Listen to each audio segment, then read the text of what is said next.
masiqeda ukuvula lo mshini omunye phakathi kwethu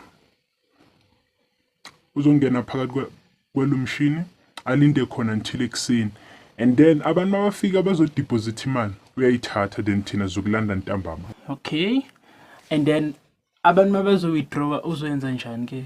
No, lokho kusimple. Maba-withdraw imali abanika le ngaphakathi kwe-ATM. Then why singavele sithathe le eku-ATM singaloku simosha isikhathi ngokuthi omunye asale ngaphakathi kwe-ATM? Angithi senzela ukuthi singabanjwa red-handed. Phela mase senza ngale ndlela lo ishoyo wena kuzoba i-crime. Kanti masenza ngale yami indlela kuzofana nokuthi sisebenze ebank and le mali lesiyithathayo izoba umholo wethu, yabo? And then angeke sibanjwe ngaleyo ndlela leyo. Okay, so what if bathola ke ukuthi kunomuntu ngaphakathi kwe-ATM uzoyenza njani? Na stress ku easy lokho. So lo